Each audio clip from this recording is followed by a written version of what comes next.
시작하겠습니다. 사사기입니다.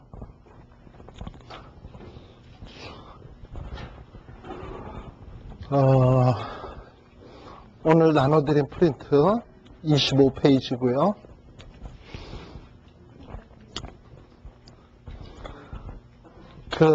여러분들 이 사사기는요, 참 그리스도인들이 잘 아는 것 같으면서도 잘 모르는 책이 사사기예요. 삼손 얘기도 나오고, 기드온 얘기도 나오고, 그래서 어렸을 때부터 많이 들어서 아는 것 같지만, 그 사사기의 일부만 이렇게 좀 알 뿐이고, 사사기 전체에 대해서 이렇게 흐름과 전체의 메시지로는 우리에게 뭘 전하려고 하는 건지, 그런 거에 대해서 사실 그리스도인들, 기독교인들이 많이들 잘 알지를 못해요. 근데 사실 이 사사기에 대해서 그러다 보니까는 사사기의 내용 가운데 인기 있는 부분은, 그러니까 일부분은 인기가 있는데, 둘라, 이런 조그만 삼갈, 이런 사사들 있잖아요. 이런 사사들이 여기 왜 나와야 되는지조차도 모르고 그냥 넘어가는 경우들이 많다 이 말이에요. 근데 사실 다 필요한 얘기들인데, 또 사사기처럼 편식하는 성경도 없어요. 그리고 또 사사기는 우리 김지천 목사님 책에도 써놨습니다만, 사사기는 참 우리 시대랑 맞지 않는 그런 얘기들이 참 많아요. 예를 들면은 입다가 자기의 딸을 번제로 드린다든지 이런 이야기라든지, 또 잔인한 이야기도 많이 나오고, 그러다 보니까 이 사사기에 대해서 좀 비도덕적이고 비윤리적인 듯한 어떤 그런 느낌을 갖는 사람들도 있고요. 근데 아무튼 이 사사기도 우리한테 필요한 말씀이니까 분명히 주신 거거든요. 25페이지 보시게 되면 성경에서 이 사사기는 가장 슬픈 책 중에 하나다. 그렇지만은 이것이, 이 책이 어떤 이스라엘의 왕정을 시작하려고 하는 그 사람들, 이 사사기는 분명히 사사기의 모든 사건이 끝난 다음에 기록됐을 거 아닙니까? 그러니까 사사기는 이 가나안 땅에 들어가서 왕이 세워지기 전까지의 이야기인데, 분명히 이 왕정으로 들어갈랑 말랑 하는 사람이거나 최소 왕정 때 사람들에게 읽혀진 책일 텐데, 바로 이 왕정을 맞이하는 사람들에게 있어서는 큰 교훈이 되는 책이다. 어떤 면에서? 부정적인 면에서. 그러니까 부정적인 모습을 보여줌으로 인해서 저렇게는 살지 말아야 되겠다 하는 이런 교훈을 보여주는 책이에요. 그래서 여호수아 24장 19절에서 28절에 보면 여호수아랑 이스라엘 백성들 간에 정말 어떤 언약갱신의 의식을 행하게 되는데, 그때의 백성들은 우리가 다 하나님의 말씀을 잘 지키겠다 이런 말로서 시작을 하는데, 그런 말로서 다짐을 하는데, 그러면 뭔가 사사기서부터는 찬란한 미래가 쫙 열려질 것 같은데, 사실 사사기 1장에 보게 되면 참 그렇지 않은 모습들이 등장을 합니다. 한번 우리 사사기 1장 한번 봅시다. 뒤에도 나오겠지만은 아무튼 잠깐 1장 한번 봅시다. 예.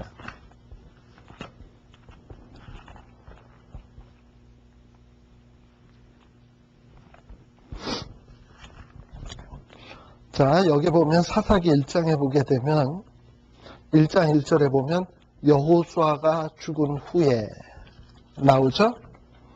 그 다음에 또 2장에도 보게 되면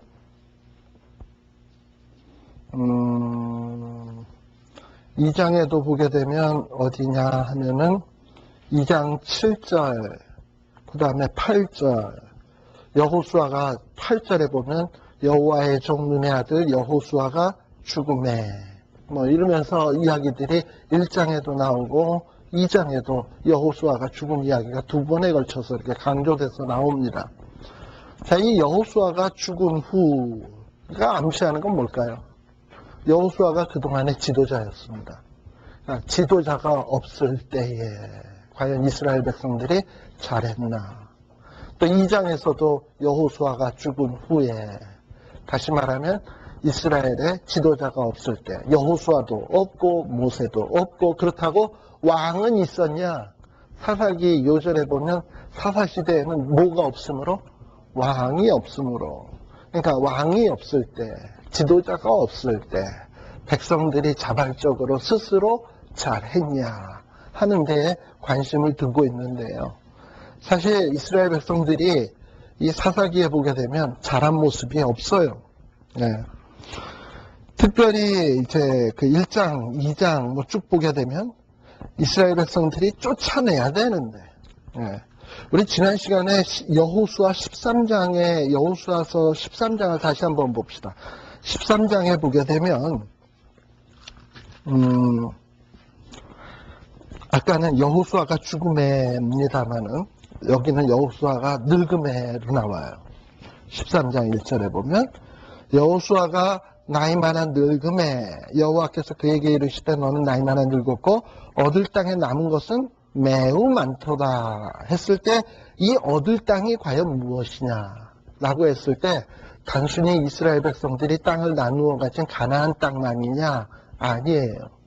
그 뒤에 보면 2절서부터 보면 블레셋 사람의 땅, 그술 사람의 땅, 애굽 사람의 땅, 뭐 가나안 사람의 땅, 아무튼 여러 이방 사람들의 땅을 다 포함하고 있어요. 그러니까 이스라엘 백성들이 얻어야 될 땅은 단순히 가나안 땅만이 아닙니다. 물론 12지파가 나눠 먹기에 충분한 가나안 땅 얻는 것이 우선 1차적인 목적이고 여호수아 때 그 목적이 이루어졌지만 이스라엘 백성들이 점령해야 될 땅은 그게 다 아니에요. 그래서 사사기 1장 1절의 시작은 어떻게 시작을 하냐 하면은 누가 올라가서 가나안 사람들, 아직 지금 정복되지 아니한 땅들에 있는 사람들하고 누가 싸울 것이냐라는 말로 시작을 합니다. 유다가 올라갈지니라 해서 유다가 올라가서 승리합니다. 근데 그때 승리하고 그 다음에 또 어디냐, 또 22절서부터 보면 또 누구도 올라가냐 하면 요셉 족속도 또 치러 올라가서 점령을 합니다. 뭐 이런 얘기들이 나옵니다만, 뭐 이렇게 점령하는 이야기도 있지만 가만 보면은 1장에 보게 되면 쫓겨나는 모습도 등장을 해요. 특별히 1장 33절에 보게 되면 1장에 처음에는 유다 지파가 나아가서 전쟁에서 승리하는 얘기도 나오는데 반면에 누가 등장을 하냐면 여기에 1장 34절 1장 34절이 아니라 베냐민 지파 21절 거기 보면 유다 자손들은 올라가서 막 이렇게 점령을 하는데 끝부분에 보면은 19절에 보게 되면 무슨 얘기냐면 유다 자손도 산지 거민은 쫓아냈지만 뭘 못 쫓아냈다? 골짜기의 거민들은 철병거가 있으므로 쫓아내지 못했다. 나오고요. 그 다음에 21절에서는 누구? 베냐민 자손은 아예 쫓아내지 못했고, 베냐민 지파는. 그 다음에 22절에 보면 요셉 쪽은 좀 쫓아냈는데 뒤에 보면은 단지파, 1장 이제 34절에 나오는 단지파, 34절 맞죠? 34절에 보면 아모리 사람들이 단 자손은 어떻게 되느냐 하면 산지로 쫓아들이고 골짜기에서 내려오지 못하도록 했다라고 되어 있어요. 그래서 자꾸 쫓아내지 못했다. 물론 승리한 얘기도 있긴 합니다만 사사기 전반적인 분위기는 쫓아내지 못했다.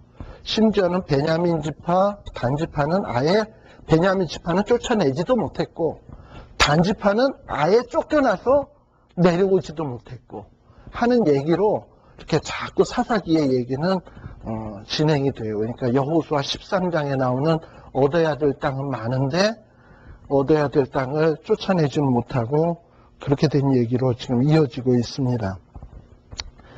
자, 그리고서는 이제 2장 뒤서부터는 이제 여러 사사들의 이야기들이 등장을 하게 되는데요. 거기에 보면 온니엘, 에훗, 드보라, 기드온, 입다, 삼손 뭐 이렇게 되어지는데, 이 사사들의 이야기들을 가만 보면은 어떤 패턴이 있어요. 그 패턴은 거기 공식이라고 나와 있는 패턴이거든요. 악행, 우상숭배, 그러면 하나님이 진노하고, 진노해서 그 사람들을 이방 나라에 팔고, 그러면 이스라엘 백성들이 하나님 앞에서 안타까워서 부르짖고, 그러면 하나님이 다시 사사를 세우셔서 다시금 그 원수들을 정복하게 하고, 태평시대가 오면, 그리고 사사들이 사는 동안에는 평안했다가 또다시 죽고 나면 또 악행, 이 반복이 계속 되어집니다. 그런데 요런 이 사사기의 패턴은 말이죠. 사사기는 우리 그 김지찬 목사님 책 다 갖고 오셨어요? 네, 한번 보세요.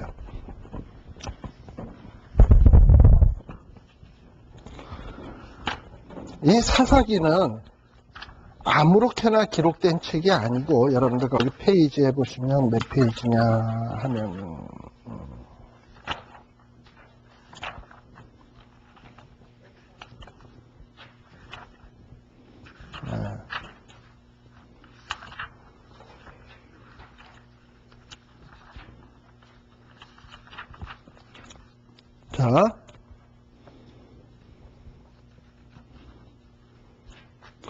자, 145페이지 한번 봅시다.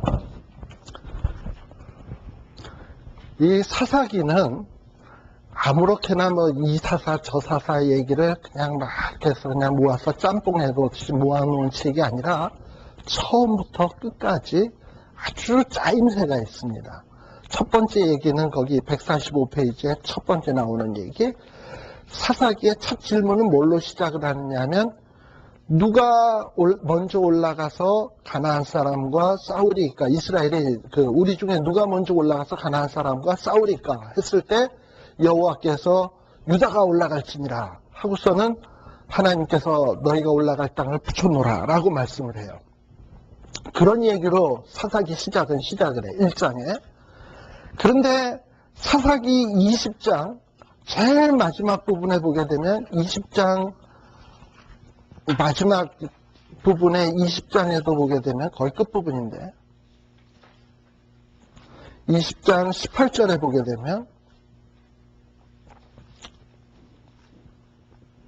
이스라엘 자손이 일어나 베델에 올라가서 하나님에게 묻자와 가로되 우리 중에 누가 먼저 올라가서 베냐민 자손과 싸우리까? 뭐 이런 얘기로 또 마지막 부분이 나와요.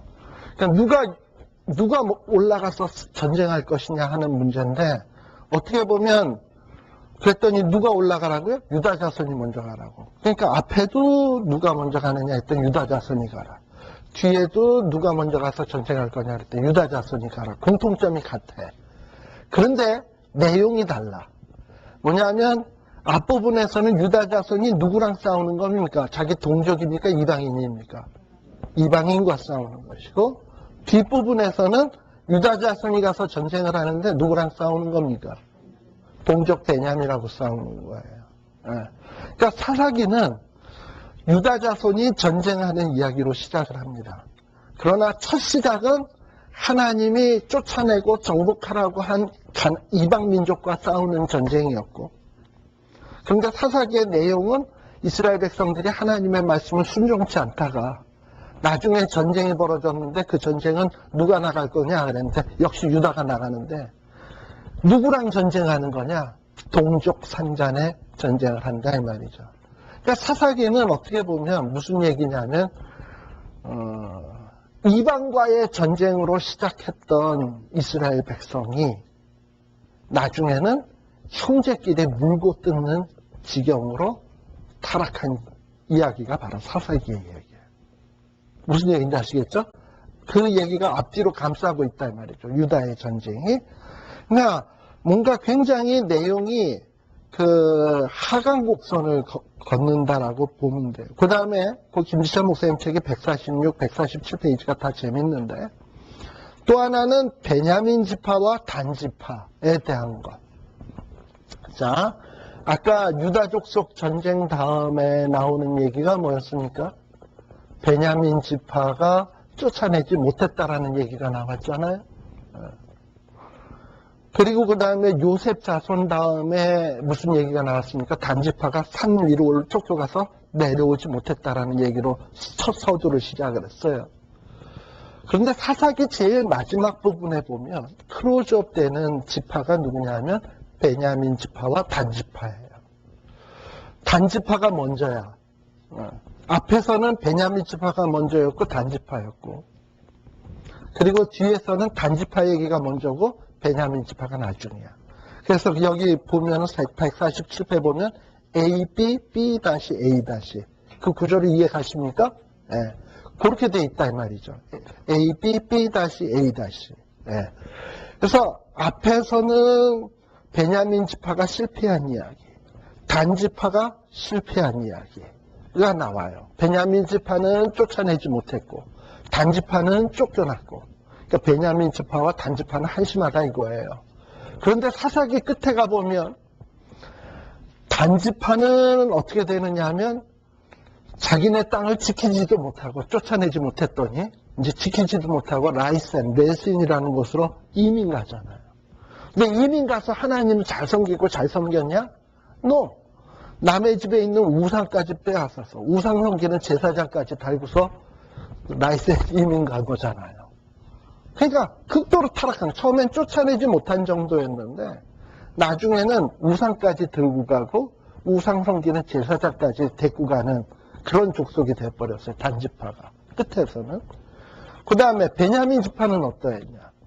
아까 베냐민 지파는 쫓아내지 못했잖아요. 베냐민 지파는 쫓아내지 못했던 것이 나중에는 베냐민 지파가 극도의 이기주의자들이 되어가지고 자기네 그 지파 안에서 그 레위 제사장 첩사모님 이렇게 난도질하고 이렇게 윤간하고 해가지고 끔찍한 사건이 생기잖아요.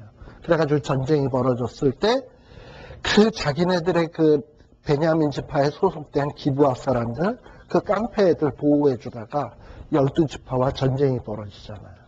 그러니까 베냐민 지파는 뭐가 된 거냐면 극도의 자기 지파밖에 모르는, 그러니까 지역주의지, 지역주의. 지역주의밖에 모르는 어떤 지역주의, 이기주의에 빠졌다가 결국에는 온 이스라엘 안에 전쟁에 불씨를 일으키는 그런 족속이 돼버렸어요. 그리고 베냐민 지파는 아주 멸절당할 위기에 처하게 되는 그런 족속이 돼버렸어요. 자, 쫓아내지 못했더니, 이방 족속을 쫓아내지 못했더니 결국에는 한심한 종족이 돼버리고 말았다 이 말이에요. 그러니까 전반적으로 첫 부분과 끝부분에는 공통점이 있는데, 다른 점은 뭐냐면 처음보다도 뒤가 훨씬 더 상황이 악화된 그런 모습으로 이 사사기의 구조는 틀이 딱 이렇게 잡혀져 있습니다. 그런데다가 우리 이제 다시 교재로 돌아와서 그 다음에 그 이후에 나오는 얘기, 3장서부터 나오는 얘기 25페이지에 보게 되면 온니엘, 에훗, 드보라, 기드온, 입다, 삼손 여러 사사들이 나오는데요. 이 사사들의 공통적으로 다 모든 요소를 갖추고 있는 것이 뭐냐, 갖추고 있는 사사가 누구냐 하면 온니엘이야. 그 공식에 있는 요소를 다 갖춘 사사가 온니엘이에요. 온니엘 때 보면 3장 7절에 보면 이스라엘 백성들이 악행했고 우상 숭배했고 진노했고 이렇게 쭉 나오는데, 이게 다음 사사로 가게 되면은 다음 사사들에게서는 이 온니엘에게 있었던 요소들이 없는 경우들이 좀 있어요. 그런데 특별히 그 이스라엘 백성들이 이 온니엘서부터 삼손까지 쭉 가다 보면 점점 타락해지는 모습을 볼 수 있어요. 예를 들면 부르짖음이라고 되어 있는 난을 보세요. 온니엘 때도 보면은 사람들이 하나님 앞에 괴로워서 부르짖습니다. 에훗 때도 그러고요. 드보라 때도 그랬어요. 기드온 때도 그러고 입다 때도 그런데 삼손 때는 아예 부르짖음조차가 없어요. 그러니까 이제 더 이상 이스라엘 백성들은 하나님 앞에 부르짖지도 않는다는 얘기예요. 또 26페이지에 보시게 되면 또 온니엘, 에훗, 드보라 때는요, 그래도 하나님 앞에 부르짖자마자 하나님이 사사를 일으키고 도와주는 손길을 펴십니다. 그런데 기드온 때에 들어가기 시작하면 하나님 앞에 부르짖으면 하나님이 도와주기는커녕 꾸짖는 이야기가 나와요. 6장 8절에서부터 10절. 네. 꾸짖는 이야기가 나와요. 자, 한번 볼까요? 6장 8절.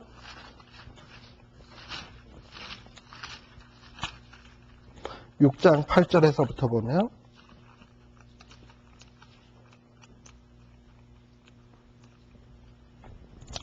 (6장 8절에서부터) 10절에 보게 되면, 특별히 10절에 보면, 내가 또 너희에게 이르기를 나는 너희 하나님 여호와니 너희에 거하는 아모리 사람의 땅의 신들을 두려워 말라 하였으나 너희가 내 목소리를 청정치 아니하였느니라 하셨다 하니라 라고 돼 있어요.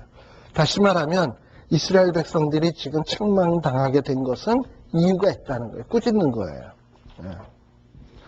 그리고 입다 때에는 부르짖음에 대해서 더 준엄하게 책망을 합니다. 10장 13절에 보게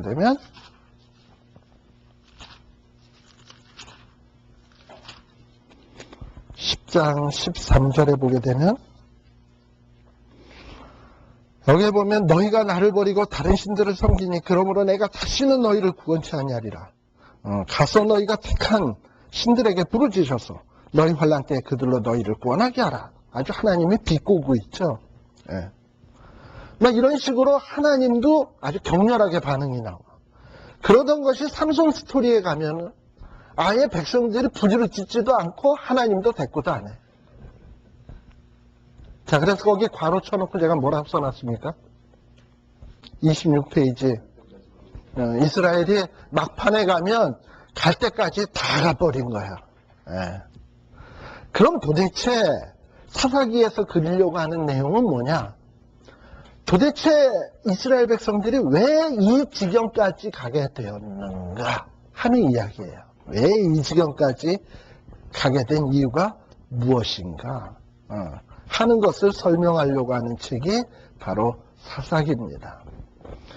근데 이 사사기에서는 그 이유를 명백하게 이야기하기를 하나님을 잊었고 하나님을 하신 일에 대해서도 알지 못했고 하나님에 대한 지식이 없었기 때문이고 또 이유 중에 하나는 이스라엘 백성들이 자기 소견에 옳은 대로 행하였기 때문이다 라고 되어 있어요. 사람이 자기 소견에 옳은 대로 행해서 무슨 선한 열매가 있겠습니까? 태어날 때부터 죄 중에서 태어났는데 그러니 뭐 죄의 열매 100개 더 맺겠어요?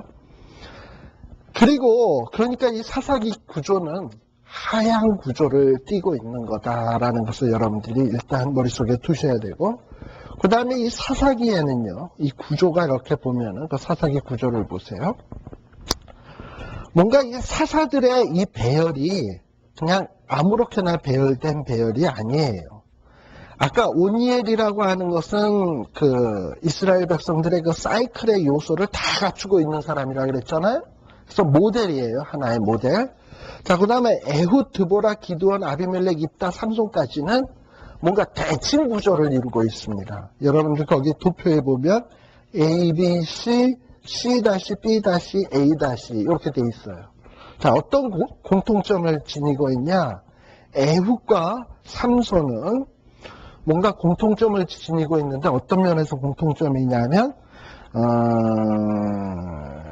영웅이에요. 영웅은 영웅인데 참 고독한 사람이에요. 특별히 에훗인 경우에는 어떤 사람이냐면은 왼손잡이 사사죠. 당시에 이스라엘 사람들은요 이 왼손잡이는 병신 취급을 했어. 정상적인 사람이라고 생각하지 않았어요. 그런 면에서 이 에훗은 참 따돌림을 받는 사람이었지만 따돌림을 받는 사람이었지만 이스라엘의 영웅과 같은 사람이에요. 칼을 차고 들어가가지고 적의 원수를 퍽 하고 찔러서 죽이지 않습니까? 혼자 활동한 사람이야 주로. 그 다음에 삼손도 역시 마찬가지로 뭐냐면 혼자 주로 활동했던 사람이에요. 고독자, 영웅.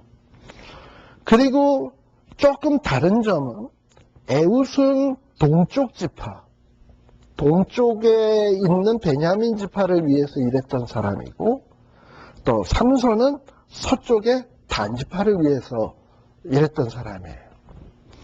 여러분들 그 지도 한번 보세요. 성경책에 보면 가나안의 그 12지파 나와 있는 지도 있으세요?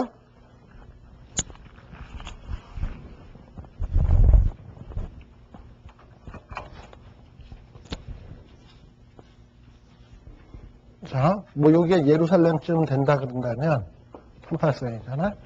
보통 베냐민 지파, 요단강이고요. 베냐민 지파, 여기가 베냐민, 요거 단지파, 여기가 유다, 여기가 에브라임. 자, 아까 내가 베냐민 지파와 단지파 얘기했잖아요. 네. 베냐민 지파와 단 지파가 처음에 가나안의 적들을 쫓아내지 못했더니 나중에 가서는 베냐민 지파가 동족 상잔의 전쟁을 일으키는 장본인이 되었고, 단 지파는 위로 올라가면서 애꿎은 남의 우상까지 빼앗아 강탈해가는, 그리고 우상 숭배하는 그런 지파가 되어버렸고, 지파 땅도 잃어버리는 지파가 되어버렸어요. 자, 이렇게 해서 이 문제 일으킨 데가 다 어디냐면 중앙이야.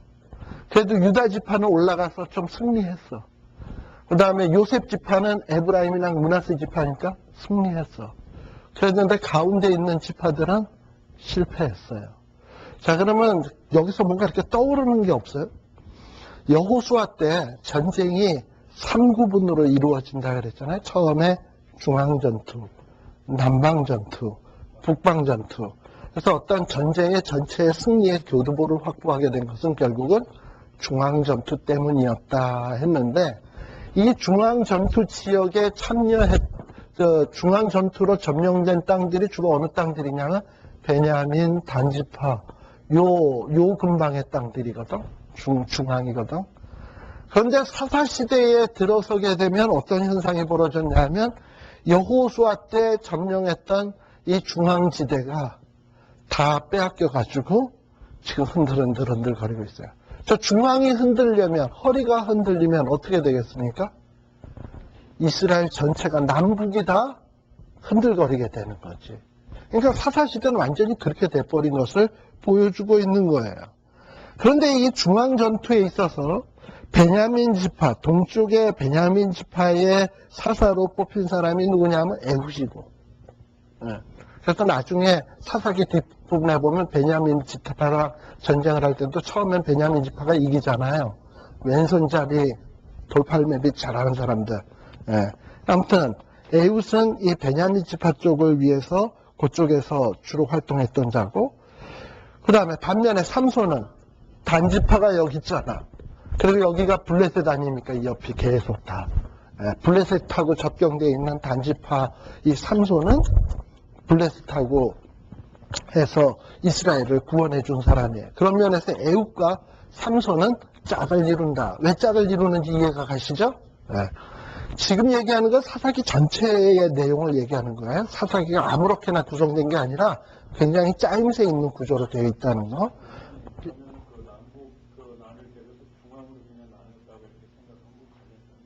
네? 아마도 그럴 수도 있죠. 왜냐하면 거기는 단지파 같은 거에 사라져 버렸으니까 마치 비무장지대처럼 됐을 거 아니야. 이 땅, 이거 누구 땅도 아니고 저 사람 땅도 아니고.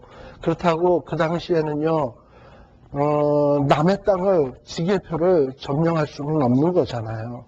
그러니까 어떻게 보면 좀 그럴 수도 있겠죠. 아무튼 그 베냐민 지파와 단 지파의 경계선이 이렇게 되었다라는 건 나중에 남북 이스라엘이 분열되게 된데도 아마 상당히 영향을 미쳤을 거예요. 아무튼 저렇게 돼버렸어요. 그런데다가 이제 삼손과 에훗은 그런 공통점이 있고, 그 다음에 드보라와 입단은 어떤 공통점이 있냐? 드보라와 입단은 사회가 별로 인정해주지 않는다는 입장에서 공통점이 있습니다. 드보라는 여자이기 때문에 사회가 인정해주지 않은 인물이고, 입다는요, 기드온의 첩의 자식 아닙니까? 서자, 홍길동 같은 인물이지 뭐. 그래도 홍길동은 의적이라도 했지. 근데 입다는요, 비류들하고 다녔다고 돼 있거든요. 성경에 보면. 비류는 뭐냐 하면 지금 우리식으로 얘기하면 갱이에요. 갱들하고 다니는 인물이야. 그러니까 사회에서 보면 문제하죠. 그런데 이스라엘 백성들이 위기에 처하게 되니까 아주 잘난 사람들한테 전혀 도움을 요청하지 못하고 나중에 가다 누구한테 가냐? 여자한테 가서 도움 요청하게 되는 거고, 드보라. 또 입다 때는 멀쩡한 사람 다 납두고 깽두목한테 가서 이스라엘 구원해 달라 그래가지고 회복되는 이야기가 드보라의 이야기와 입다의 얘기입니다. 그 다음에 사사기의 가운데 부분을 차지하는 부분은 누구냐면 기드온하고 아비멜렉의 이야기예요. 근데 이 기드온과 아비멜렉 이야기에 공통점이 있는데 왕이 된다는 점입니다. 처음에 기드온이 300용사로 사람들을 물리치고 승리하게 되니까 백성들이 나와서 기드온에게 왕이 되어달라고 요청을 해요. 그럴 때 기드온은 정중하게 사양을 합니다. 그러니까 거기서 던지고자 하는 메시지가 있는 거예요. 누가 왕이어야 된다는 얘기입니까? 기드온은. 하나님이 왕이어야 된다는 얘기예요. 반면에 아비멜렉이라고 하는 자는 본인이 왕이 되려고 그래요. 왕감도 못 되는 게. 그래서 누가 한 얘기 같다. 감도 안 되는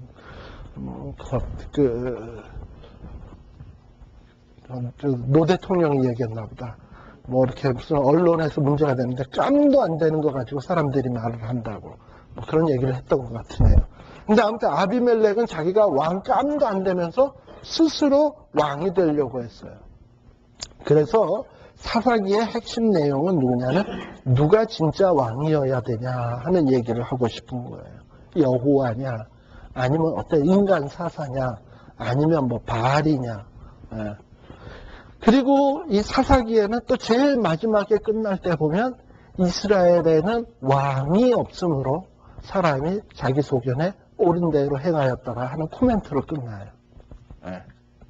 자, 가운데서는 이스라엘의 왕이 누구여야 된다? 여호와여야 된다라는 것을 암시하고 있는데 뒤에 가서는 이스라엘의 왕이 없으므로 이스라엘이 자기 소견에 옳은 대로 행하였더라로 끝나고 있어요. 그럼 풍기는 뉘앙스가 뭡니까? 끝에 이스라엘 백성들은 여호와를 왕으로 섬기질 않았기 때문에 자기 소견대로 옳은 대로 행하였더라가 되는 거잖아요. 그래서 결국은 그게 사사기의 이야기예요. 하나님을 왕으로 섬기지 아니하고 각자 자기가 자기 소견에 오른 대로 지들이 왕 노릇하다가 이 사사기 전체 구조는 날마다 이 하얀 곡선을 그어서 나중에는 쫓겨나고 엉망진창된 동족 상잔의 전쟁으로 끝나는 스토리가 바로 사사기다 라는 것을 이 전체 구조를 머릿속에다 딱 염두에다 두시면 돼요. 그렇게 보면 이 사사기는 굉장히 뭔가 짜임새가 있는 구조고요. 전체를 어떻게 자료를 배열해야 될 것인가 아주 의도와 계획 속에서 되어진 거예요. 그러니까 사사기의 전체 내용의 이 흐름만 봐도 사사기가 우리에게 뭘 얘기하려고 하는 것인지 그 메시지가 머릿속에 푹 들어와야 돼요. 그게 큰 틀이에요. 자, 그럼 26페이지에 보면 도대체 그럼 사사시대 때 이렇게 백성들이 실패한 이유는 무엇인가? 사사기 21장 25절 조금 전에 제가 얘기한 얘기가 마지막 절 나오는 얘기예요. 이 사사기 21장 25절은요. 두 가지 의미가 있습니다. 두 가지 의미가 있는데 어떤 의미냐 하면 하나는 긍정적인 의미고요. 하나는 부정적인 의미입니다. 첫 번째 긍정적인 의미라 하면 어떤 거냐면 사사시대에는 어떠한 이런 왕, 간섭자, 사람들의 이 자유를 침해할 수 있는 권력자가 없으므로 각자 자유스럽게 살 수 있는 자유롭고 평등한 사회였다. 그래서 사람들이 누구에 의해서 지배받지 아니하고 자기 소견에 오른 대로 아주 자유롭게 사는 사회였다. 이런 긍정적인 의미를 지닐 수 있어요. 무슨 얘기인지 아시겠죠? 그러니까 사사시대에는 누가 통제하는 사람이 없으니까 각자 누구에 의해서 억압당하지 않냐고 자기 소견에 옳은 대로 살 수 있는, 소신대로 살 수 있는 좋은 사회다라는 긍정적인 의미가 있어요. 첫 번째. 두 번째는 부정적인 뜻이에요. 사사시대는 아예 왕이 없었더니 사람들이 자기 소견에 옳은 대로 개차반처럼 살았다. 따라서 이런 인간들에게는 왕이 있어야 되겠다. 왕이 없었기 때문에 자기 소견대로 살아서 개차반이 되었기 때문에 이런 자들에게는 왕이 있어야 되겠다라는 두 가지 의미를 같이 내포하고 있는 말입니다. 사사기 21장 25절은요. 자, 그러면 긍정적인 의미를 한번 이야기해 봅시다. 나중에 여러분들이 사사기 소고 김홍조 목사님 책을 보면 아마 지금 제가 얘기한 얘기가 조금 나올 거예요. 그러니까 이스라엘에 있어서 가장 자유롭고 살기 좋고 좋은 때가 언제냐? 가장 좋은 때. 자, 애굽에 있을 때는 노예 상태니까 좋은 때라고 할 수 없죠? 애굽의 노예니까. 그리고 뭐 아브라함 때, 그 뭐 유랑 생활할 때 좋을 게 뭐 있어? 하다못해 가나안 땅에 와보니까 먹을 게 없어서 에이씨, 애굽으로 내려가자 하고 아브라함이 애굽까지 갔었잖아요. 예. 그러니까 자기 집도 절도 없는 아브라함 때 족장시대는 그렇게 평안한 때가 아니에요. 그러면 족장시대 끝나고 그 다음에 이스라엘 백성들이 당한 사회가 뭐냐면 애굽인데, 애굽에서 처음엔 요셉 때나 고센 땅에서 쎄쎄쎄하고 자유롭게 살았지만 요셉이 알지 못하는 새왕들이 일어나기 시작하면서는 완전히 애굽은 지옥이었다고요. 그러니까 그게 좋은 땅 아니야. 그래서 애굽에서 출애굽에서 홍해 건너서 광야에서 40년. 그게 복된 생활입니까? 샤워도 못하고 수세식변소도 없고 그러고서 맨날 만나. 아침도 만나, 저녁도 만나, 그 다음날도 만나, 메추리 또 메추리. 막 완전히 단내가 날 거야. 메추리 단내, 만나의 단내, 뭐 이런 게 날 거야. 그게 뭐 좋은 시대겠어요. 그죠? 집인들이 있었죠. 맨날 텐트 치고 그러고 살았죠. 근데 이제 제일 살만한 때가 언제냐면 요단강 건너서. 심지도 거두지도 않았던 그 곡식들을 마음대로 먹을 수 있고, 또 전쟁도 뭐 지들이 피 흘려서 싸웠나? 하나님이 다 싸워줘서 이게 해서 땅 다 선물로 받고 정말 살판난 거예요. 그런 데다가 뭣도 없냐? 왕도 없어. 세금 걷어가는 왕도 없고 무슨 뭐 세무 공무원도 없고 그냥 각자 자기 땅에서 자유롭게 자기 소견에 옳은 대로 살면 되는 거야. 그러니 이게 얼마나 좋은 세상입니까? 세금을 걷어, 누가 와서 시비를 해, 뭘 해, 각자 자유롭게 살면 되는 거야. 그러니까 아마 가장 좋은 이상적인 어떤 사회가 있다면 바로 그런 사회. 법 없이도, 어떤 감독자 없이도 각자 스스로 알아서 자기 소견에 옳은 대로 사는 사회. 근데 문제는 각자 자기 소견에 옳은 대로 사는 게 그게 소견이 옳아야지, 진짜 선해야지. 자기 소견에 옳은 대로 하는 게 올바른 행동으로 나타나야지. 근데 사사시대는 그걸 못했단 말이죠. 그래가지고 문제가 생긴 거예요.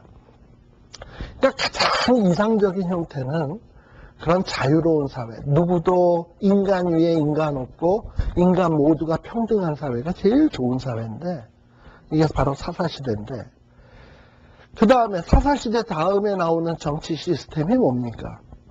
왕정. 왕정은 누가 이제 사람 위에 사람이 있는 시스템이에요. 그러니까 하나님과 사람 사이에 또 하나의 인간이 껴들어온 시스템이에요. 이 왕은 지배자예요. 그러니까 이스라엘 백성은 아말리의 왕의 노예처럼 되는 거예요. 이미 사무엘도 경고한 바입니다. 그러니까 사사시대의 정치 시스템하고 왕정의 시스템을 엄격하게 비교해 놓고 보면 왕정이 좋은 시대가 아니에요. 자, 그 다음에 왕정이 끝나고 난 다음에 이제 무슨 시대가 열립니까? 포로 시대. 그때는 이제 누가 왕이냐 하면 이방인이 왕인 거야. 그래도 왕정 시대 때는 자국인이 왕이었잖아.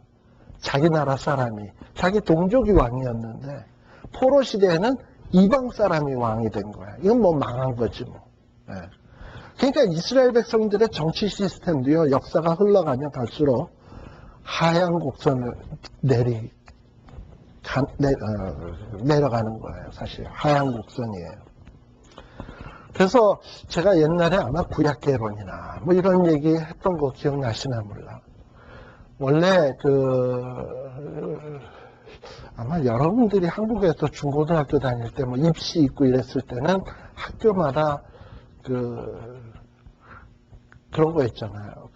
우열반 같은 게 있어서 공부 잘하는 애들 뭐 이렇게 딱 뭐 해서 인류대학 갈 애들 따로 모아놓고, 그 다음에 수준 차이에서 반을 만드는데, 우수반, 보통반, 돌반, 그 다음에 텍사스반은 완전히 문제아들만 모아놓는데, 그래가지고 텍사스에 보면 서부에 사는 아이들이 있어서 맨날 결투하잖아.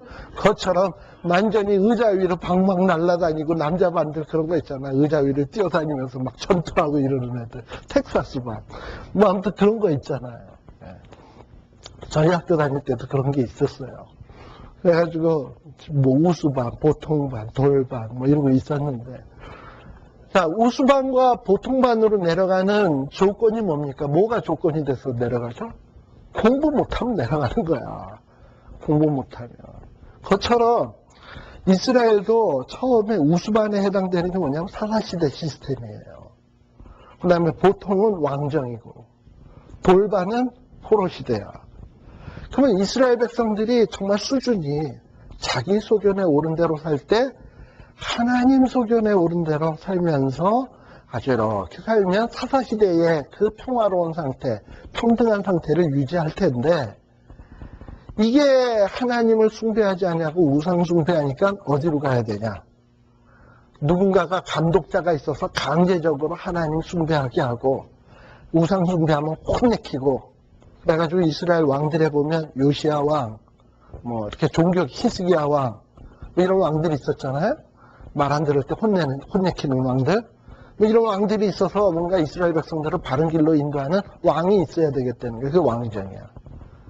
근데 그 왕정에서도 사람들이 제대로 못 살잖아.